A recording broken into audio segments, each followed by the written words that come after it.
White Snake, I think a lot. It was like a. Here I go again.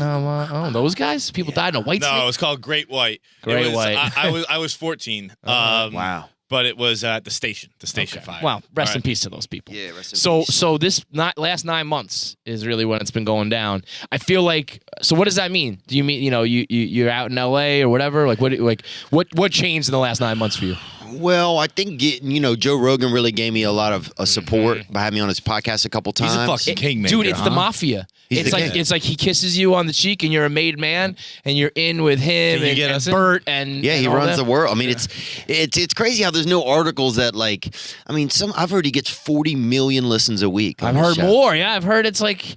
Yeah, I guess that makes sense. Like over 120 million a month, some shit. It's crazy. Like, dude. That's crazy. I mean, it's just like, and I think I think Hollywood got a little too narrow. I think they got too insular or something. I don't know what that word, fully means. Sounds about right. Yeah. Yeah. It also sounds like maybe something from astrology, like the moon's going to pass by somewhere. But, and then, so they got too narrow. And so people wanted to just talk and listen and have some alternative type of shit, and he's the fucking don of it. I mean, as much as podcasts are mainstream now, it is still, compared to TV and all the other mediums, it is, the new shit. But he dominates it. Yeah. How do we get in? How do we get in? You guys are doing fine. I don't know, man. We're not doing Rogan Mafia fine. And I think there really is these level. There's like a comfortable level, and then there's him in this. He's kind of like the moon. So I like this astrology theme here. I like. Yeah. So what like how did your Rogan experience, pun intended, go? Like, did you do you like try to get in with him, or you just get lucky and he likes you, or like? Yeah, I didn't even know. I mean, I knew of him, and I was scared of fighting and stuff, so I wasn't really into the MMA that much. Even though I just talked to my buddy Dustin Poirier on the phone, who's going to be the next freaking champ. Max Holloway, look out, dude. Fucking shoulders McGillicuddy Max Holloway out there.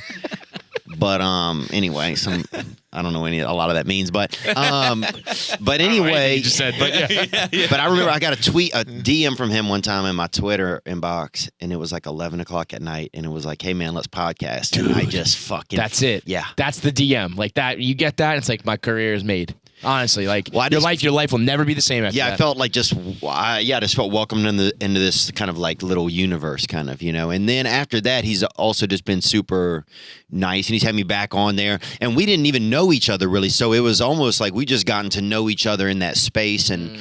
That's not an interview. That's like an audition. That's a job interview, not a podcast interview.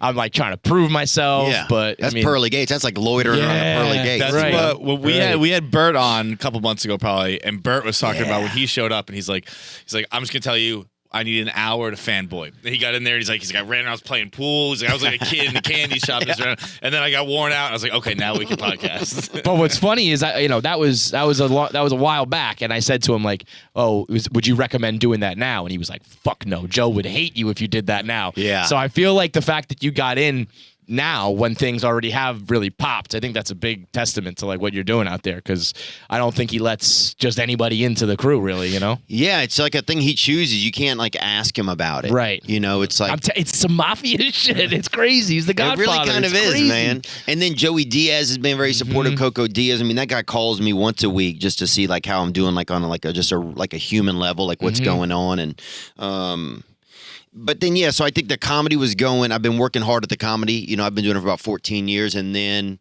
it kind of just all kind of came a little bit to a head.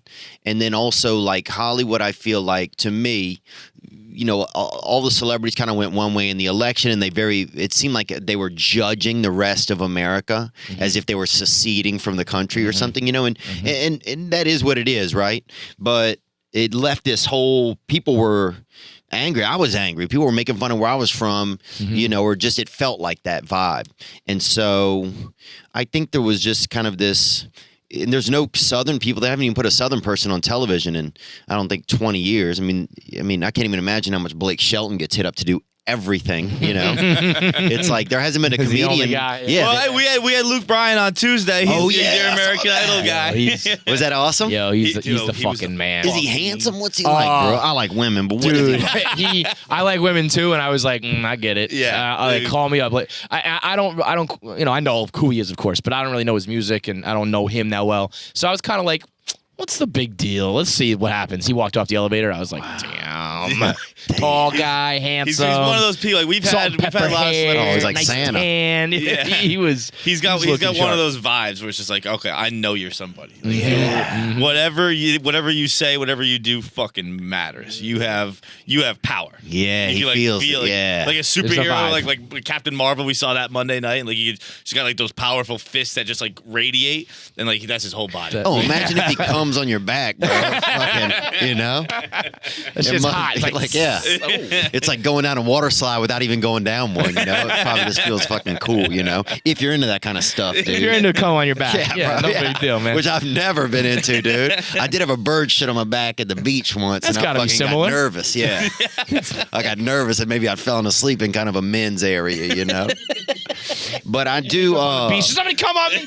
What's going on here? Someone jerking off on me? And also remember there was like like everything got very like men were scared. Remember like a year and a half ago, men were like scared. Still like, going on, man. It's still tough. It's like, but so I think there was just this zeitgeist where it was like, it was just.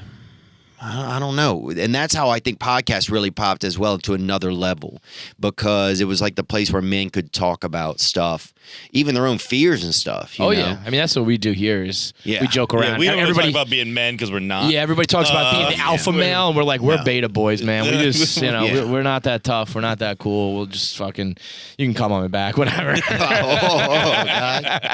Wow. Yo, so, but But Rogan, I think that definitely, him being supportive. And he doesn't act like, he just lends his support. He's like, when he said some nice things and stuff like that really kind of picked me up. Like I remember after the podcast, he kind of called me and said, hey, man, I just want to let you know that I think you're a funny guy. And if there's anything I can do to help you out, just let me know. that's crazy. And he didn't have to do that, so it's some of that extra level stuff kind of made me feel even more,